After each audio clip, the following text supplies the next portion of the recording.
Hello everyone, good morning. Ayan guys, bumili akong 2 kilo na chicken wings kasi gagawin ko itong spicy chicken wings. Ayan na guys, nilagyan ko siya ng salt. Yan ang ating chicken wings guys. Yan, tapos lagyan natin siya ng liquid nor seasoning. Yan, sakto lang guys. Tapos isunod natin guys ang vinegar. Yan, sakto lang din guys ang vinegar. Kasi 2 kilo lang ito guys. Ang ating chicken wings. Tapos ayan guys, lagay ko na ang paprika. Tapos ang chili powder. Yan, dinamihan ko yung chili powder kasi hindi siya masyadong maanghang guys. Sakto lang siya. Ayan ang paprika guys. Yan, maraming paprika para mabango ang ating spicy chicken wings. Yan. Tapos lagyan natin siya ng white pepper at saka garlic. Yan guys, ilagay ko na ang garlic.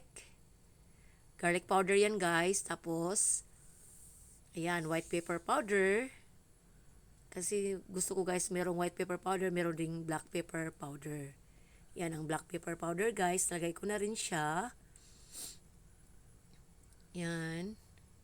Yan. Tapos, halu-haluin guys. Ating imikos-mikos lang itong ating spicy chicken wings. Tapos, isit aside natin siya naman kahit mga 2 oras. Masarap overnight guys kasi manuot talaga sa laman yung ating mga ingredients. Yan siya guys. Ready na ang ating spicy chicken wings.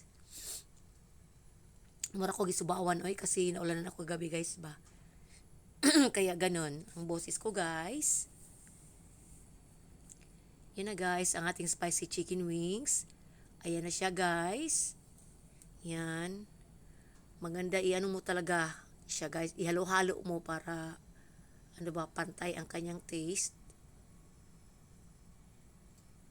Yan, ano na guys, marami ng 2 kilo kasi i-ref naman namin ito siya guys. Ilagay ko sa freezer tapos kukuha lang kami kung magluluto. Ayan na siya guys, ready na siya.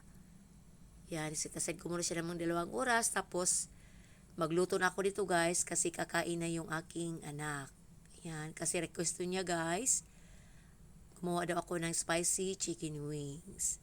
Maganda to siya guys, baon ng mga kids sa school. Thank you for watching.